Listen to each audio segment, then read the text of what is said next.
Once again, as the MGM crime reporter, it is my privilege to bring to you another case history in our Crime Does Not Pay series. For obvious reasons, fictitious names are used for all characters. May I present the head of a police scientific crime laboratory, Dr. John Pritchard. For years, people have marveled at the deeds of Sherlock Holmes. Yet his amazing deductions in fiction are today the mere commonplaces in modern scientific crime detection. Recently in our city, an intelligent man committed what he thought was a foolproof murder. The case opens with Mayor Fletcher, an honest official who set out to clean up the city. According to the terms of the franchise, your company was to buy and to put into service 2 new streetcars a month. You haven't done it. Well, we have to make a little profit. You've been making an enormous profit. I've had the city accountants go over your balance sheets. Now, you get those cars or I'll cancel the franchise.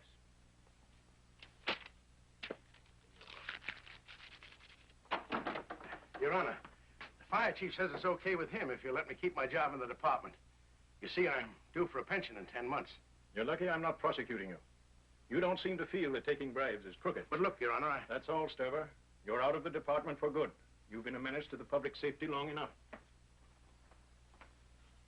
Well, what about it? Do I get my concessions back or don't I? You don't. I'm turning them over to the park department. Why are you doing this to me? I had them concessions 10 years. Martel, you've been warned about punch boards and dice games. People go to the parks for enjoyment, not to be robbed. Well, the city always got its cut. The city doesn't want that kind of money. Goodbye. You won't last long, Mayor. You're bucking human nature.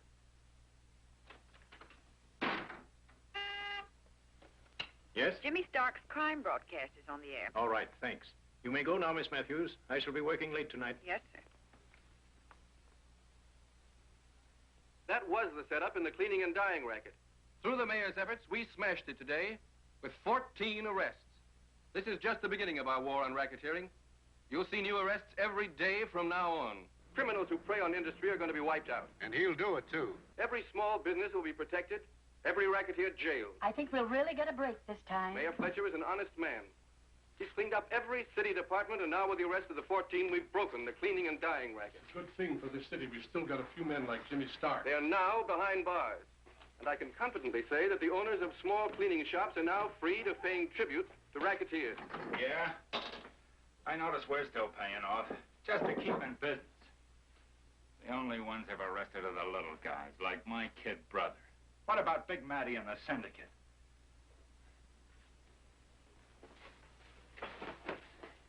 I notice they never touch the top guys. Eddie, where are you going? Somebody's got to put the cops on the right track. Eddie, please don't go. Remember what happened to you the last time you tried to complain. That's all right. This time I'm going straight to the mayor at his home. Nobody will know about it. Tomorrow night, I'll have further news of our progress. Thank you. You have just been listening to Special Investigator and Prosecutor Jimmy Stark. The mayor's right-hand man in the campaign against crime. Give us the names of the 14 arrested, Jimmy. Yeah, let's have a line on Are it. there any big names in the 14 arrested, Mr. Stark? Excuse me. The mayor phoned Mr. Stark. He's in his office at City Hall and wants you to come right over. Okay, thank you.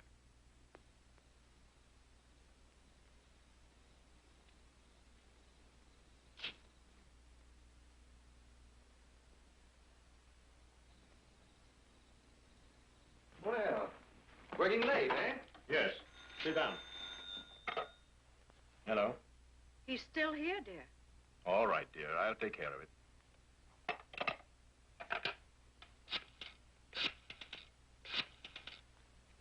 This is the mayor speaking. Send a squad car out to my home right away. There's a prowler hanging around there. You're quite a hero in this town, aren't you? Well, I guess so.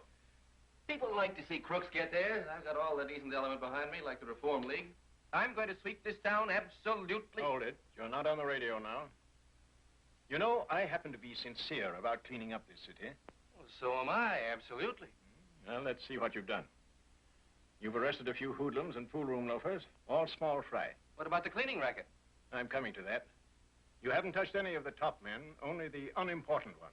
And why are those North Side clubs still open? And the gambling at the Tunis Club and the racketeering? Well, I haven't got around to them yet. No, and you won't. As long as Big Matty and his syndicate keep you on their payroll. Crazy. I shall expect your resignation in the morning. Can't we talk this over? No, that's final.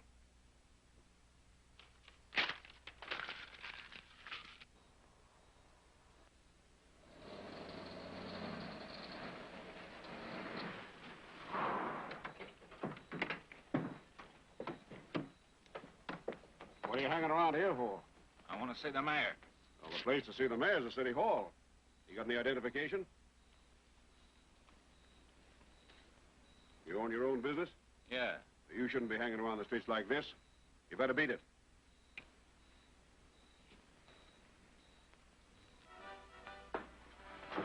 You shouldn't let anyone see you coming here. Matty, the mayor's wise. What do you mean? There's a leak somewhere. He wants my resignation first thing in the morning. It's going to break in all the afternoon papers. About our tie-up. That's perfect. Just when we about had things under control, all the petty chiselers cleaned out. Why, the town was in our hip pocket. I know. Well, what are we going to do? Just have to close up my joints and lay low till the sun shines again. Well, what about me? If this breaks in the papers, I'm in a fine mess. I'm supposed to have a sterling silver reputation. That's your problem, buddy. Okay. I'm not going to resign. You'll have to. You can't buy Fletcher. I know. There's only one other way. Keep it to yourself. I don't want to know anything about it.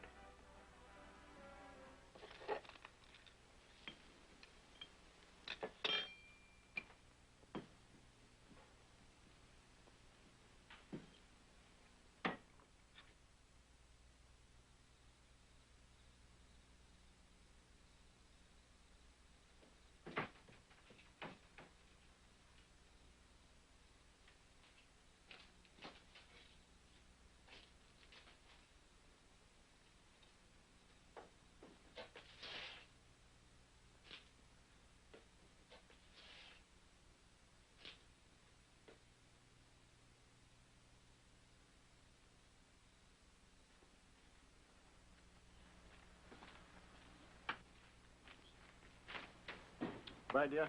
Bye, darling.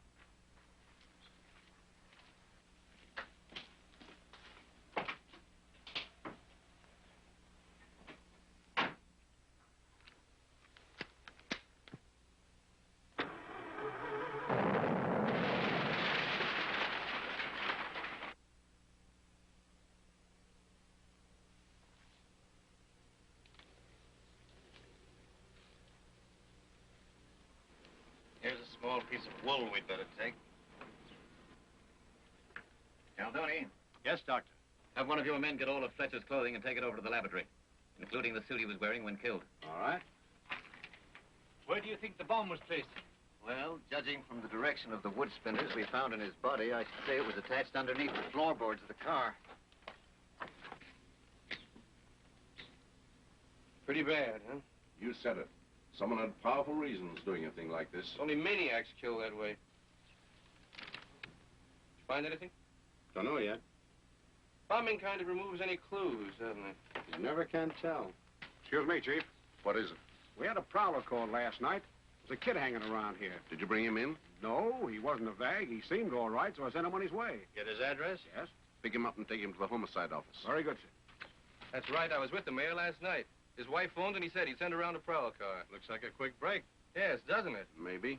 Well, let me know if anything turns up. I'll see you at the office. Right. Here's something that might be interesting. But they know I was waiting around outside the mayor's house. Who are they? The cops. They came and ordered me to move on. They'll try to pin this on me, sure, and I'm not going to be a sucker. I think I better go away for a while. Oh, now, Eddie, don't be silly. You had nothing to do with this, and running away only makes you look guilty. Yeah? Maybe you're right. What are you afraid of? The police can't hurt you if you're in. Come on, Diesel. The chief wants to ask you a few questions. Okay.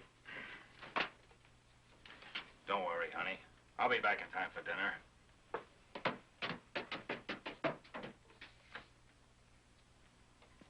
Bombing ain't professional. That's not my style. Lock him up and check his alibi 6 ways. What's your name? Eddie Diesel. Oh, yeah. You were loitering around the mayor's home last night. Why? Why?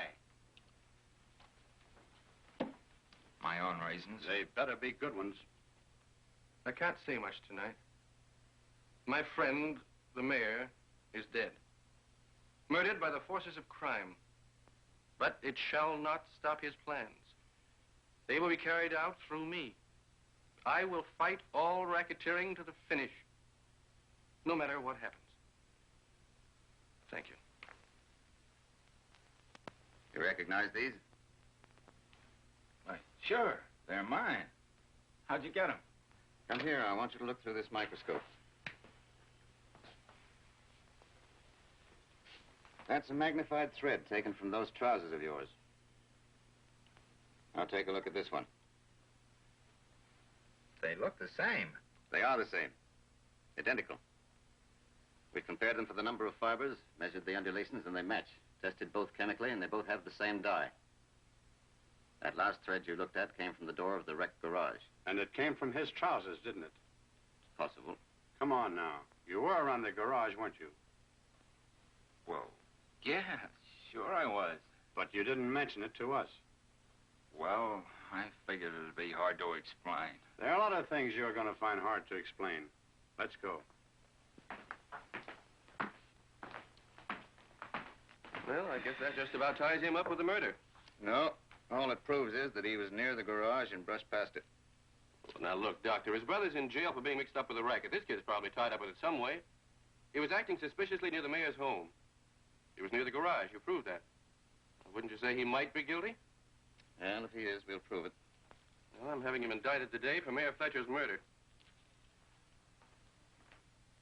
Why did you go to the mayor's home? Come on, Eddie. Don't make it tough on yourself. You're in a jam, kid, but you don't seem to know it. Why don't you tell us why you... will you? I'm tired. I can't think. Dr. Pritchard informed me today that he's almost convinced that one of the suspects, named Eddie Diesel, is the murderer of Mayor Fletcher. I've had him indicted. There'll be a quick trial, a speedy conviction, and no delays in this case. That's enough, Leonard. Let me have it, will you? Thank you.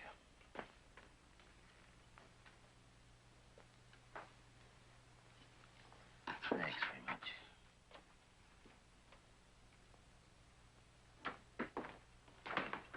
Hello, Doctor. Oh, hello, Cameron. Hi, Leonard. Hello. Oh. I listened to your radio talk. What you said about me isn't true. I'm never convinced of anybody's guilt until I have all the facts in front of me. Sorry, I... Just don't mention my name over the air again, please. Okay. Any luck yet, Doctor? This is a fragment of the bomb. The bomb? Yes. We found it underneath the mayor's car. We're trying to determine what kind of powder was used in it. We'd better spectrograph this. Okay. Would you care to watch? Sure.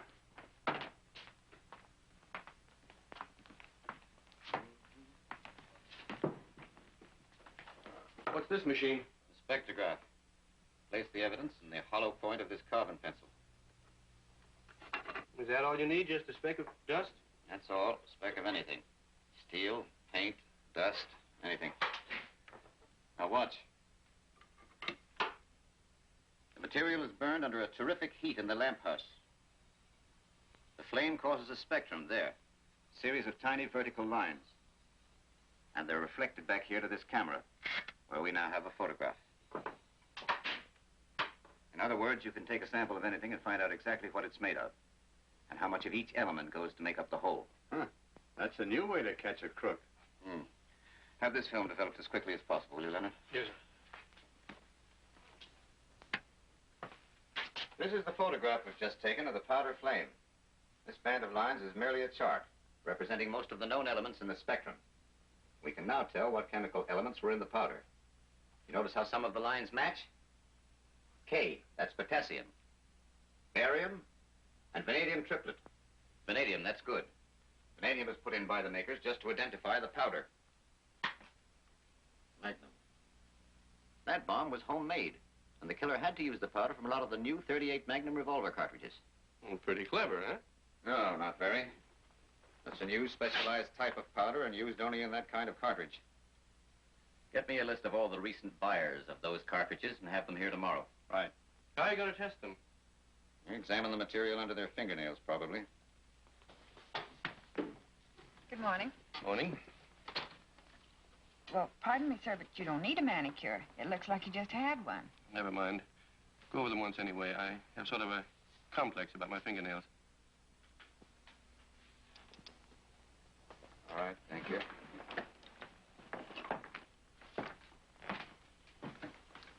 All right, gentlemen, that's all. Thank you. Sorry to have bothered you, but we had to check on everybody that bought 38 Magnum shells.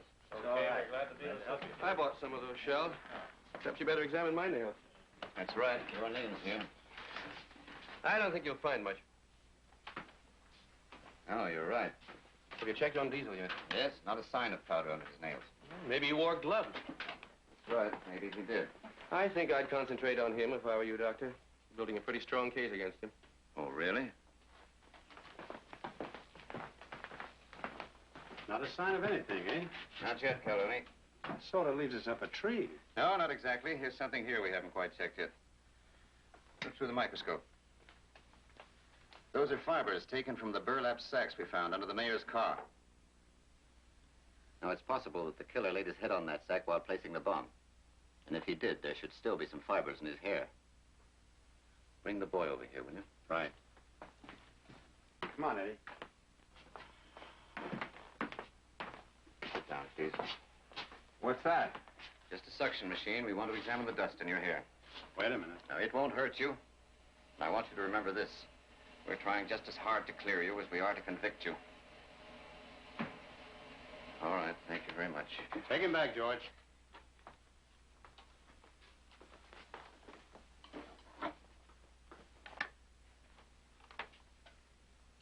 Anything? Not a thing. No magnum powder, no burlap fibers. We got nothing on the fireman, and Martell was okay. Now you say the kid had nothing to do with it. That stuff's just cold. No, it doesn't. Let's check on the stuff from the mayor's office. Okay. Take it in the darkroom, Leonard. All right. Come on, let's look at it. Well, there's nothing there. Violet ray shows nothing. What's that? It's an iodine spray. What's it for? Sometimes pencil marks leave impressions on the pages underneath.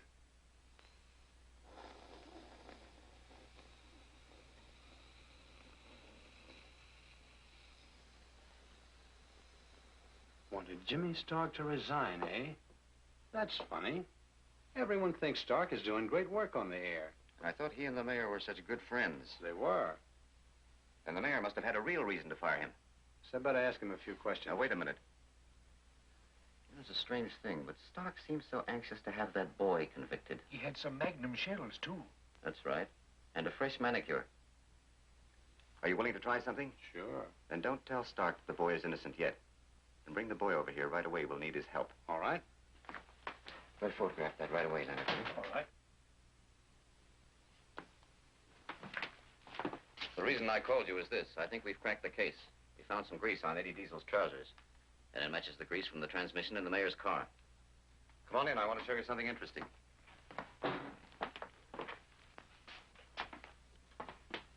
This is great work, Doctor. Sit down.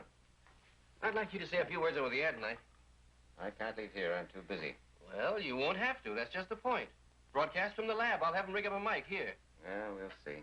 Get me the reagent. I want you to watch this very closely. Don't touch that. It's caustic. It might burn. Well, do something about it, quick. All right, take it easy.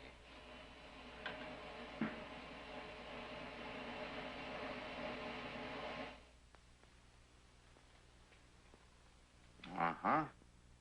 Burlap fibers. And powder grains. Segregate the grains and spectrograph them at once. All right. And now, friends, we're going to take you direct to Dr. Pritchard's crime laboratory and have him tell you how he tracked down the vicious killer of Mayor Fletcher. With sincere admiration, I present Dr. Pritchard. You have all read the papers. You know that a boy named Eddie Diesel is accused of Mayor Fletcher's murder. Circumstantial evidence has woven a strong case against him.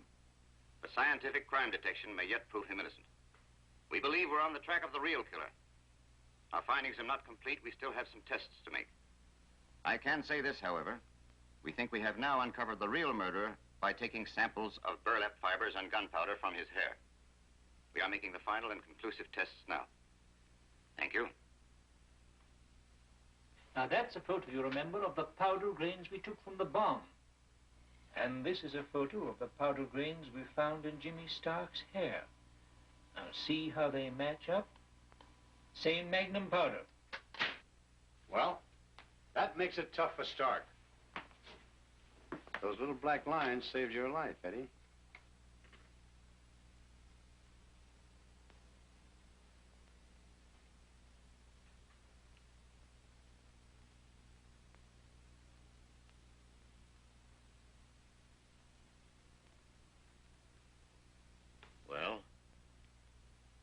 radio speech was pretty clever. So you think I'm guilty, huh? No one said you were guilty. Well, you tricked me. But you'll never testify against me. Before I let you do Put that... on that gun. You look silly. Yeah, put it down. We've been trailing you since you left here. Big Matty's mixed up in this. I followed him there. Book him. Suspicion of murder.